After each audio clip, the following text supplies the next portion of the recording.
স্মরণ করছি 2024 সালের ছাত্র গণঅভ্যুত্থানের সকল শহীদকে, যাদের আত্মত্যাগের বিনিময়ে মুক্ত হয়েছে আমাদের গণতন্ত্র।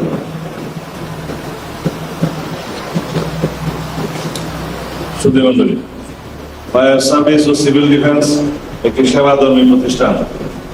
গতি, সেবা ও ত্যাগের মন্ত্রে উজ্জীবিত এই বাহিনীর প্রত্যেক সদস্য যে কোনো দুর্যোগ, দুর্ঘটনা ও সংকটময় মুহূর্তে সাধারণ জনগণের যান মাল রক্ষায় নিজেদের জীবনের ঝুঁকি নিয়ে কাজ করে।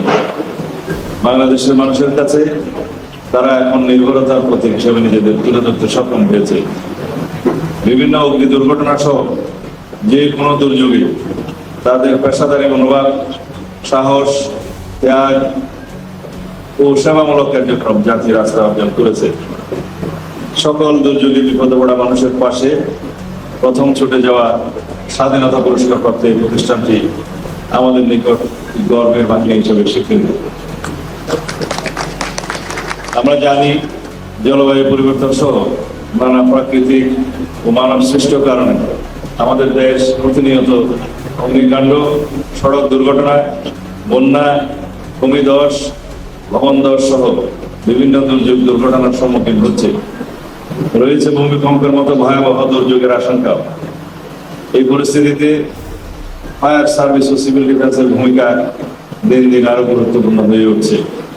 সেই কারণে ফায়ার সার্ভিস ও সিভিল ডিফেন্সের জন্য আধুনিক প্রযুক্তিগত সেবা, সুবিধা সৃষ্টি, প্রশিক্ষিত জনবল ও পর্যাপ্ত সরঞ্জাম নিশ্চিত করার পাশাপাশি ভলান্টিয়ার সহ সরকারের অন্যান্য সেবা সংস্থার সাথে তাদের কার্যক্রম সমন্বয় থাকা খুবই গুরুত্বপূর্ণ।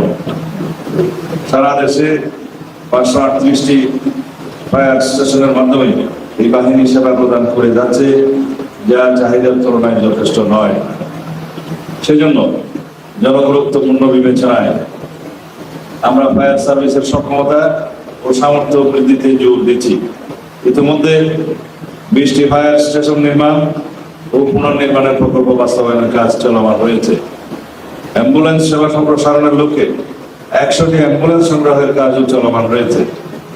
অতি সম্প্রতি ডুবুরিদের সক্ষমতা বাড়াতে 72টি পদ সৃজনের প্রস্তাব অনুমোদন করা হয়েছে। জনবল নিয়োগ সম্পন্ন হলে নৌযান দুর্ঘটনা মোকাবিলায় এই বাহিনীর সেবার সক্ষমতা বৃদ্ধি পাবে। তাছাড়া এই বাহিনীর ফায়ার স্টেশনের সংখ্যা বৃদ্ধি এবং পরিকল্পনা অনুযায়ী সদস্য সংখ্যা 30,000-এর অধিক করার জন্য ফায়ার সার্ভিসের অর্গানোগ্রাম পুনর্গঠনের প্রস্তাবও বিবেচনাধীন রয়েছে। এছাড়া প্রশিক্ষণের মান উন্নয়নের জন্য মুন্সিগঞ্জের গজারিয়ায় ফায়ার সার্ভিস ও সিভিল ডিফেন্স একাডেমি স্থাপনের জন্য আমরা কার্যক্রম গ্রহণ করেছি। আমাদের নির্বাচনী ইশতেহারের আলোকে ইতিমধ্যে ফায়ার সার্ভিস ও সিভিল ডিফেন্সের বিভিন্ন উন্নয়ন পরিকল্পনা সাজানো হয়েছে। ফায়ার সার্ভিসের সেবা সহজীকরণ, স্বচ্ছতা ও জবাবদিহিতা নিশ্চিতকরণে অনলাইন ভিত্তিক ফায়ার লাইসেন্স প্রদানের কার্যক্রম গত মে 1 তারিখ থেকে শুরু হয়েছে। পয়লা মে 2026 তারিখ থেকে চালু করা হয়েছে। আমরা আশা করি পরিকল্পনা অনুযায়ী বাস্তবায়ন সম্ভব হলে ফায়ার সার্ভিস ও সিভিল ডিফেন্সের সক্ষমতা বহুগুণ বৃদ্ধি পাবে। সম্মানিত সুধীমণ্ডলী, জনগুরুত্বপূর্ণ এই প্রতিষ্ঠানের সক্ষমতা বাড়ানোর সাথে সাথে ফায়ার সার্ভিসের কর্মকর্তা কর্মচারীদের সুযোগ সুবিধা বৃদ্ধি করার বিষয়েও বর্তমান সরকার সচেষ্ট রয়েছে। এই বাহিনীর সদস্যদের অন্যান্য বাহিনী ও সরকারি দপ্তরের সাথে সমন্বয় করে আপগ্রেডেশন সংক্রান্ত কিছু প্রস্তাব বিবেচনাধীন রয়েছে। এই বাহিনীর সদস্যদের আবাসনের সমস্যা দূরীকরণে কর্মকর্তা ও কর্মচারীদের জন্য ঢাকার মিরপুর ও সদরঘাটে 2টি বহুতল আবাসিক ভবন নির্মাণের প্রকল্প বাস্তবায়ন পর্যায়ে রয়েছে। মিরপুরে তাদের সদর দপ্তর ভবন নির্মাণের কাজও চলমান। এছাড়া বাহিনীর সদস্যদের বিশেষ ভাতা হিসেবে ফায়ার অ্যান্ড রেস্কিউ ভাতা এবং ফ্রেশ মানির বিষয়ে চাহিদা রয়েছে। তা আমরা ইনশাআল্লাহ পর্যালোচনা ও পরীক্ষা নিরীক্ষা করে দেখব। এর মাধ্যমে ফায়ার সার্ভিসের কর্মকর্তা কর্মচারীদের দীর্ঘদিনের প্রত্যাশা পূরণ হবে বলে মনে করি। প্রিয় সহকর্মীবৃন্দ, আজ ফায়ার সার্ভিস ও সিভিল ডিফেন্স সপ্তাহ 2026 এর শুভ উদ্বোধন অনুষ্ঠান। এই উপলক্ষে এবছরের প্রতিপাদ্য নির্ধারণ করা হয়েছে, অগ্নিযোদ্ধাদের একটাই পথ, নিরাপদ রাখবো সম্পদ ও জীবন। আমি আশা করি ফায়ার সার্ভিস সপ্তাহের আয়োজিত বিভিন্ন কর্মসূচি যেমন গণসংযোগ, প্রদর্শনী, মহড়া, প্রশিক্ষণ ইত্যাদি জনসাধারণের সচেতনতা বৃদ্ধিতে, প্রতিষ্ঠানটির নিজস্ব কর্মীদের মনোবল বৃদ্ধিতে এবং দুর্যোগ ঝুঁকি হ্রাসে গুরুত্বপূর্ণ ভূমিকা পালন করবে।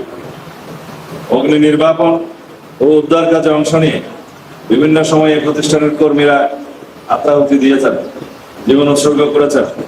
সর্বশেষ টঙ্গীর কেমিক্যাল অগ্নি দুর্ঘটনায় ফায়ার সার্ভিসের 3 জন কর্মী জীবন উৎসর্গ করেছেন। আমি জানতে পেরেছি ফায়ার সার্ভিস ও সিভিল ডিফেন্সের সদস্যরা 2025 সালে 27,059টি অগ্নি নির্বাপন করে 3,263 কোটি টাকার সম্পদ উদ্ধার করেছে।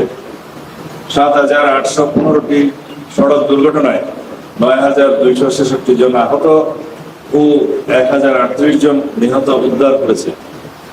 অ্যাম্বুলেন্সে রোগী পরিবহন করে 10,480 জন, সচেতনতা বৃদ্ধিতে 14,987টি গণসংযোগ, 2,078টি ভবন সার্ভে, 10,533টি ভবন পরিদর্শন করেছে। নতুন কমিউনিটি ভলান্টিয়ার তৈরি করেছে 1,039 জনকে। 2,56,165 জনকে অগ্নি নিরাপত্তা বিষয়ক প্রশিক্ষণ প্রদান করেছে, যা সত্যি প্রশংসার দাবিদার। এছাড়া 2025 সালে অপারেশনাল দায়িত্ব পালন করতে গিয়ে এই বাহিনীর 3 জন সদস্য নিহত হয়েছেন, এখানে শহীদ হয়েছেন হবে মনে হয়, এবং 27 জন আহত হয়েছেন। তাদের এই বহুমাত্রিক গুরুত্বপূর্ণ কাজের স্বীকৃতি স্বরূপ ফায়ার সার্ভিস ও সিভিল ডিফেন্সের কর্মকর্তা কর্মচারীদের আজকের অনুষ্ঠানে পদক প্রদান করা হয়েছে। যারা পদক পেয়েছেন আমি তাদের আন্তরিক অভিনন্দন জানাচ্ছি। সুধীবৃন্দ, আজ নবীন station officer, fire fighter, nursing attendant, ডুবুরি ও ড্রাইভারগণ বুনিয়াদী প্রশিক্ষণ সাফল্যের সাথে সম্পন্ন করে ফায়ার সার্ভিস ও সিভিল ডিফেন্সের কর্মজীবনে পদার্পণ করছেন। সুন্দর একটি প্যারেড উপহার দেওয়ার জন্য সংশ্লিষ্ট সকলকে আমি আন্তরিক শুভেচ্ছা অভিনন্দন জানাচ্ছি। বিশেষ করে যারা 24 পদক পেয়েছেন তাদের উষ্ণ অভিনন্দন।